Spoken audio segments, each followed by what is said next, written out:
রিয়া, ও রিয়া, এবার বাড়ি আয় মা। বেলা হয়েছে, চান খাওয়া করতে হবে তো। তাড়াতাড়ি চলে আয়। রুমনি ও ২ বছরের মেয়ে রিয়াকে ডাকে। রিয়া ওদের পাশের বাড়িতে গেছে, মানে ওকে পাশের বাড়ির ঝুমা কাকিমা নিয়ে গেছেন। ওর মুখে মিষ্টি মিষ্টি কথা শুনতে উনি খুব পছন্দ করেন।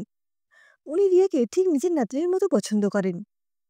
রিয়াও আদো আদো স্বরে ওনাকে দিদুন বলে ডাকে। দিদুন ওর খুব প্রিয়। দিদুনের কাছে সারাদিন থাকতে ওর কোনো অসুবিধে হয় না।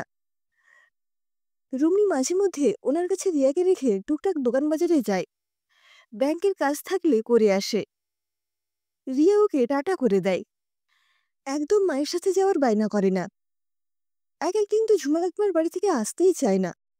অনেক কষ্টে বুঝিয়ে সুঝিয়ে ওকে আনতে হয়। নিঃসন্তান ঝুমা কাকিমার সংসারে তো দুজন মানুষ, ঝুমা কাকিমা আর হরেন কাকা। হরেন কাকা বেশ কয়েক বছর আগে কর্মক্ষেত্র থেকে অবসর নিয়েছেন। হরেন কাকা মানুষটা খুব চুপচাপ ধরনের, খুব একটা কথা বলেন না, নিজের মতো থাকেন। মাঝে মধ্যে বাজারে যান, ব্যাংকের কাজ থাকলেই যান। মধ্যে কথা, প্রয়োজন ছাড়া বাড়ির বাইরে খুব একটা যান না। বাড়ির সব টুকটাক কাজকর্ম করেন। মাঝে মাঝে ওনাকে রান্না করতেও দেখা যায়। তবে ঝুমা কাকিমা একটু পিটপিটে ধরনের, তাই খুব একটা ওনাকে রান্নাঘরে যেতে দেন না। তবে ওনাদের মধ্যে ঝগড়া হলে তবেই উনি রান্নাঘরে যান। রান্নাঘর যদি নোংরা করেন বা ঠেকাঠেকি করে ফেলেন, সেই ভয়ে ঝুমা কাকিমা ঝগড়া করলেও কথা বন্ধ রাখেন না। কথা বন্ধ থাকলেই হরেন কাকা নিজের রান্না নিজে করে খান। থাকেন তো ওনারা দুজনে, বয়সের অভাব নেই। তাহলে ওনাদের মধ্যে ঝগড়া হয় কেন, তা রুমনি বুঝতে পারে না। একদিন এমন ঠাড়ে ঠুড়ে কথা বলা শুনে রুমনি ঝুমা কাকিমার কাছে জানতে চায়, কি হয়েছে কাকিমা, তুমি এমন করে কথা বলছো কেন? হরেন কাকার সাথে ঝগড়া নাকি? বলে মুখ চেপে হাসে রুমনি। ঝুমা কাকিমা বলেন, ছাড় তো ওই বিটকেল বুড়োর কথা।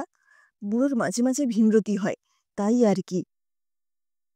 সঠিক উত্তর পায় না রুমনি। বেশি আর জোর করেনি সততা জানার জন্য। বেশ কয়েকদিন বেশ ভালোই থাকেন ওনারা। তবে রুমনি কখনই ওদের দুজনকে একসাথে বসে গল্প করতে দেখেনি।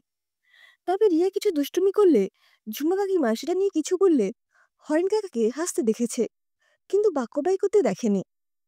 সেদিন রুমনি নিজের বারান্দা থেকে শুনতে পায় ঝুমা কাকিমা দাঁতে দাঁত চিপে বেশ আস্তে আস্তেই বলছেন, ছি ছি ছি, আমার মরে যেতে ইচ্ছে করে, শয়তান বুড়ো কোথাকার।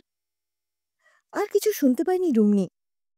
আসলে রুমনিদের বাড়ির বারান্দা আর ঝুমা কাকিমাদের বারান্দাটা পাশাপাশি।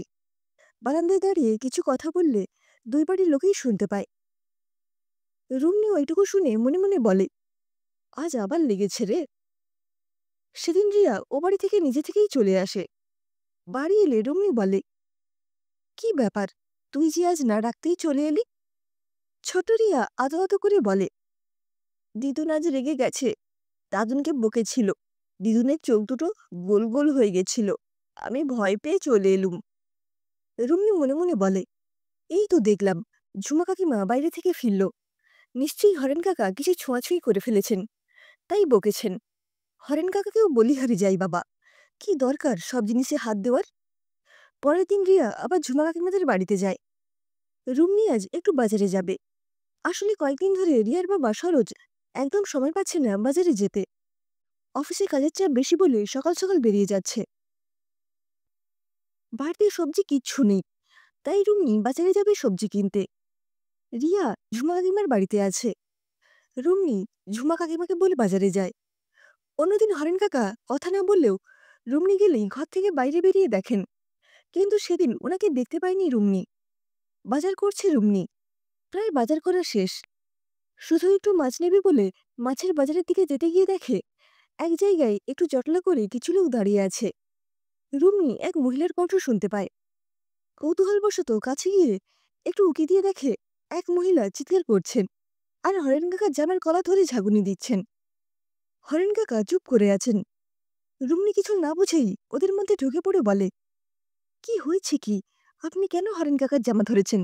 ছাড়ুন, ছাড়ুন বলছি। মহিলা বলেন, আপনি জানেন উনি কি করেছেন? উনি আমার শ্লীলতাহানির চেষ্টা করেছেন। রুমনি বলে, একদম বাজে কথা বলবেন না, ওনার মতো ভালো মানুষ আর হয় না। সেদিন অনেক কষ্টে হরেন কাকাকে রুমনি ওই মহিলা এবং অন্যান্য লোকেদের থেকে মুক্ত করে বাড়ি ফিরিয়ে আনে। বাড়িতে কিন্তু ঝুমা কাকিমাকে কিচ্ছু বলেনি। আসলে ঝুমা কাকিমা যদি রাগ করে ওনার সাথে ঝগড়া করেন বা রুমনির কথা বিশ্বাস না করেন, তাই কথাটা একদম চেপে যায়। কেটে যায় কয়েকটা দিন। সেদিন ঝুমা কাকিমার বাড়ি থেকে রিয়ার কোকিয়ে কেঁদে ওঠার শব্দ আর ঝুমা কাকিমার চিৎকার শুনে রুমনি ছুটে ওনাদের বাড়ি যেতেই ঝুমা কাকিমা খুব মেজাজ নিয়ে বলেন, যা, নিয়ে যা তোর মেয়েকে, আর কোনোদিন আমাদের বাড়িতে পাঠাবি না। বলেই উনি ঘরের মধ্যে ঢুকে যান। রুমনির মনটা খুব খারাপ হয়ে যায়। ঝুমা কাকিমার কাছে জানতে ইচ্ছে করছিল রিয়া কি করেছে, কিন্তু মনটা এত খারাপ হয়ে গেছিল যে ওর চোখে জল চলে আসে। রিয়া তখনও কাঁদছে। ওকে কোলে তুলে নিয়ে নিজের বাড়ি চলে আসে। মনে ভাবে আর কোনোদিন ওনার বাড়ি যাওয়া তো দূরের কথা, ওনার মুখ পর্যন্ত দেখবে না। এই উনি রিয়াকে ভালোবাসেন? ওইটুকু বাচ্চা যদি কিছু অন্যায় করেও থাকে, তার জন্য এমন ব্যবহার কেউ করতে পারে? রিয়া তখনও কেঁদে চলেছে। রুমনি বলে, চুপ কর, কেবল পাকা পাকা কথা আর দুষ্টুমি না।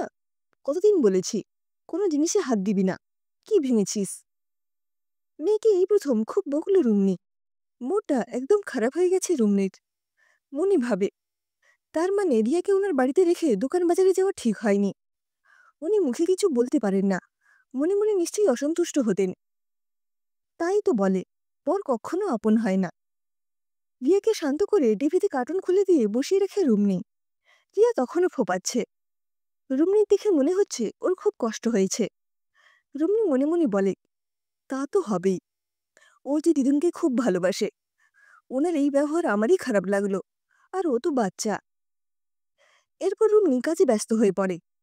হঠাৎ বাড়ির বাইরে কিছু চেঁচামেচি শুনে রুমনি বারান্দা দিয়ে দেখে একটা পুলিশের গাড়ি দাঁড়িয়ে আছে, আর কিছু উৎসুক মুখ ঝুমা কাকিমার বাড়ির দিকে তাকিয়ে। রুমনি খুব ভয় পেয়ে যায়। কার কি হয়েছে বুঝতে পারে না। নিজের বাড়ির সদর দরজায় দাঁড়িয়ে ঝুমা কাকিমার বাড়ির সদর দরজার দিকে তাকিয়ে দেখে একদল পুলিশ হরেন কাকাকে হাত ধরে টানতে টানতে নিয়ে যাচ্ছে। ঝুমা কাকিমা বলছেন, এমন ভাবে না, মারতে মারতে নিয়ে যান, আজ বাচ্চাটা মরেই যেত যদি আমি না দেখতে পেতাম। ওটা একটা শয়তান, বুড়ো বয়সে ভীমরতি হয়েছে, কয়েক ঘা রুলের বাড়ি পড়লেই ভীমরতি পালাবে। বলে চোখে আঁচল চেপে দিয়ে কাঁদতে থাকেন। পুলিশ ওনাকে নিয়ে যাওয়ার আগে ঝুমা কাকিমাকে বলেন, আপনার মতো মহিলারা আছেন বলেই এমন সব বদমাইশগুলো শাস্তি পায়। আপনি চিন্তা করবেন না, সংশোধনাগারে নিয়ে গিয়ে ওনার চরিত্র সংশোধন করেই তবে বাড়িতে পাঠাবো। আপনি ভালো থাকবেন। বলে হরেন কাকাকে নিয়ে চলে যান। ঝুমা কাকিমা ওনার উঠোনে বসে কাঁদতে থাকেন। রুমনি ভাবে, ঝুমা কাকিমা এসব কি বলছেন, কি করলেন? নিজের স্বামীকেই পুলিশের হাতে তুলে দিলেন। তবে ঝুমা কাকিমার কান্না রুমনি সহ্য হয় না। তাই রুমনি ওনার কাছে গিয়ে ওনার চোখ মুখ মুছিয়ে দিয়ে বলে, তুমি এমন একটা ভালো মানুষের সাথে এমন করলে কেন? তাছাড়া নিজের স্বামীকে কেউ। ঝুমা কাকিমা বলেন, যা করেছি ঠিক করেছি। অনেকদিন ধরেই ওর নামে অনেক কথা শুনতে পাই। বাজারে দোকানে গেলে সবাই আমাকে নানা কথা বলে। আবার কেউ টিটকিরি করে, অনেক উপহাস করে। বাড়িতে এসে তোর কাকাকে অনেক বুঝিয়েছি, কিন্তু উনি বোঝবার লোক ছিলেন না। আমি ইচ্ছে করেই ওকে বাড়ির বাইরে যেতে দিতাম না, পাছে কিছু অন্যায় করে গণধোলাই খেয়ে প্রাণটা না হারায়, এই ভয়ে। কিন্তু আজ যা করেছে তা ক্ষমার অযোগ্য। বলেই চোখে আঁচল চাপা দিয়ে কেঁদে ওঠেন। রুমনি বলে, কি করেছেন হরেন কাকা? ঝুমা কাকিমা বলেন, আজ আমার রিয়া মরেই যেত যদি না আমি রিয়ার কান্না শুনতে পেয়ে ঠিক সময় মতো ওই ঘরে না যেতাম। উনি রিয়ার। রুমনির এতক্ষণে সবকিছু পরিষ্কার হয়ে যায়। তাহলে সেদিন বাজারের ঘটনাটা সত্যি ছিল। রিয়ার তাহলে খুব কষ্ট হয়েছে। হায় ভগবান, তাহলে কাকে বিশ্বাস করব? ওই এক ফোঁটা মেয়েটিও যৌন হেনস্থার শিকার হলো। রুমনি কেঁদে ওঠে। হঠাৎ করে রিয়া ওখানে এসে রুমনিকে বলে, ঠিক হয়েছে, দাদুনকে পুলিশ কাকু ধরে নিয়ে গেছে। জানো, আজ আমাকে বলে যৌনাঙ্গ দেখিয়ে বলে। রুমনি মেয়েকে কোলে তুলে নিয়ে হাউ হাউ করে কেঁদে ওঠে। ঝুমা কাকিমা বলেন, বুঝলি তো কেন আমি ওই পাষণ্ডকে শাস্তি দিয়েছি? রুমনি ঝুমা কাকিমাকে জড়িয়ে ধরে বলে, আমি তোমাকে ভুল বুঝেছি কাকিমা, আমাকে ক্ষমা করে দিও। তোমার মতো কাকিমা যেন এই সমাজে ছড়িয়ে পড়ে, তাহলে আর কেউ নোংরা কাজ করার সাহস পাবে না, আর মেয়েদেরও কোনো ক্ষতি হবে না।